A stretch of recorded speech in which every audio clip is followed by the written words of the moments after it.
Assalamualaikum warahmatullahi wabarakatuh. Perkenalkan, nama saya Rifa Riviani Eskepners.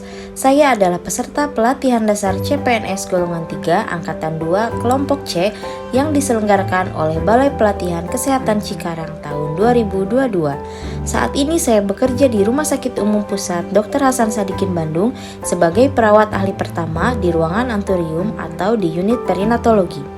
Pada kesempatan kali ini, saya akan menyampaikan mengenai analisis isu dan gagasan kreatif untuk mewujudkan smart governance. Isu yang akan saya angkat saat ini berawal dari permasalahan yang muncul di unit tempat saya bekerja, yaitu tingginya angka kematian neonatal dini atau AKND di ruang anturium Rumah Sakit Umum Pusat Dr. Hasan Sadikin Bandung. Angka AKND yang terjadi melebihi target Kemenkes yaitu sebanyak 64 persentil, sedangkan angka AKND di ruang anturium yaitu mencapai 100,63 persentil. Data ini berdasarkan laporan evaluasi pelayanan ruangan anturium pada bulan April. Adapun isu yang saya identifikasi dari permasalahan ini yaitu pertama, kurang optimalnya prosedur minimal handling oleh perawat di ruangan anturium Rumah Sakit Umum Pusat Dr. Hasan Sadikin Bandung tahun 2022. Kedua, kurang optimalnya pencatatan perawatan bayi saat sedang dilakukan fototerapi di ruangan anturium Rumah Sakit Umum Pusat Dr. Hasan Sadikin Bandung tahun 2022. Ketiga, kurang optimalnya evaluasi pelaksanaan cuci tangan dan 5 moment dalam perawatan pasien di ruang anturium Rumah Sakit Umum Pusat Dr. Hasan Sadikin Bandung tahun 2022. Setelah melakukan identifikasi mengenai isu-isu yang terjadi, saya menganalisis penyebab isu berdasarkan hasil temuan di lapangan serta keterangan dari narasumber terkait. Pada isu pertama, kurang optimalnya prosedur minimal handling oleh perawat di ruangan anturium Rumah Sakit Umum Pusat Dr. Hasan Sadikin Bandung tahun 2022 disebabkan oleh belum adanya SOP mengenai minimal handling, sehingga dalam pelaksanaannya hanya mengacu pada kebiasaan rutin di ruangan. Isu yang kedua mengenai kurang optimalnya pencatatan perawatan bayi saat sedang dilakukan fototerapi di ruangan anturium Rumah Sakit Umum Pusat Dr. Hasan Sadikin Bandung tahun 2022 disebabkan karena belum adanya checklist atau lembar observasi khusus mengenai monitoring fototerapi dan tindakan fototerapi hanya di checklist di lembar observasi saja.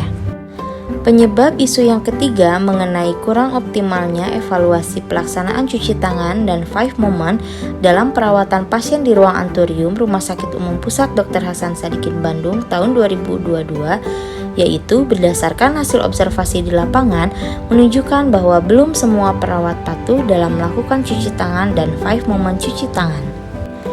Selanjutnya, isu-isu tersebut akan saya analisis menggunakan metode APKL. Metode APKL yaitu merupakan salah satu metode yang digunakan untuk mengetahui kelayakan suatu isu untuk dicarikan solusinya dalam kegiatan aktualisasi. Terdiri dari 4 indikator yaitu aktual, problematik, kekhalayakan, dan kelayakan. Selanjutnya, saya melakukan metode USG. USG adalah urgency, seriousness, dan growth, merupakan salah satu alat untuk menyusun urutan prioritas isu yang harus diselesaikan dengan menentukan nilai skala 1-5 pada setiap permasalahan yang ada. Dari isu atau permasalahan yang tersisa, saya melakukan pengidentifikasian melalui metode USG sehingga didapati satu isu atau permasalahan yang menjadi prioritas, yaitu kurang optimalnya prosedur minimal handling oleh perawat di ruang anturium Rumah Sakit Umum Pusat Dr. Hasan Sadikin Bandung tahun 2022 dengan jumlah nilai skala yaitu 14. Kemudian isu yang terpilih akan kita analisis dengan fishbone diagram, di mana di sini terlihat bahwa penyebab timbulnya isu muncul dari penyebab skill, yaitu perbedaan pengetahuan yang dimiliki perawat mengenai prosedur minimal handling.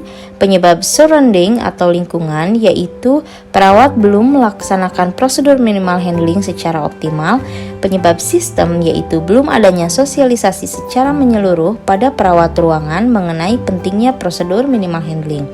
dan penyebab safety atau keselamatan yaitu belum adanya SOP prosedur minimal handling. Dampak yang terjadi jika isu tidak terselesaikan dengan cepat yaitu penurunan kualitas perawatan bayi terutama pada bayi prematur. Kedua, resiko penurunan kondisi pada bayi karena tingkat stres bayi akan meningkat sehingga akan menyebabkan penurunan frekuensi tidur dan resiko terjadinya hipoksia. Ketiga, prosedur minimal handling yang diberikan akan kurang optimal karena tidak adanya standar operasional prosedur.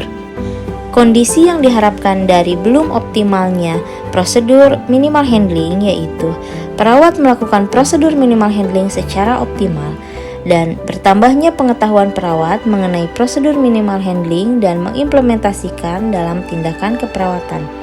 Ketiga, perawat melakukan prosedur minimal handling sesuai SPO dan diharapkan terjadi peningkatan kualitas perawatan bayi serta mengurangi resiko terjadinya penurunan kondisi yang disebabkan adanya faktor eksternal. Sebagai perwujudan nilai ASN berakhlak, maka kita sebagai ASN harus melakukan inovasi yang bertujuan untuk memberikan pelayanan optimal khususnya pada pasien. Sebagai bentuk implementasinya yaitu dengan membangun gagasan kreatif.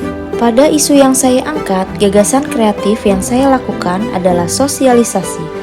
Sosialisasi ini dilakukan pada semua perawat ruang anturium mengenai pentingnya prosedur minimal handling. Kedua, yaitu melaksanakan refleksi diskusi kasus atau RDK bersama seluruh perawat ruang anturium Rumah Sakit Umum Pusat Dr. Hasan Sadikin Bandung untuk berdiskusi mengenai efektivitas minimal handling sesuai literatur terbaru serta pembagian jadwal tindakan dan perumusan jumlah perawat. Ketiga, menyusun standar prosedur operasional atau SPO mengenai prosedur minimal handling sebagai pedoman untuk mengimplementasikannya kepada pasien di ruangan anturium Rumah Sakit Umum Pusat Dr. Hasan Sadikin Bandung. Dengan terlaksananya gagasan kreatif untuk menyelesaikan isu permasalahan ini, diharapkan akan menjadi suatu habituasi atau suatu kebiasaan baru yang bermanfaat khususnya pada keselamatan dan kesembuhan pasien. Sekian yang dapat saya sampaikan. Terima kasih. Wassalamualaikum warahmatullahi wabarakatuh.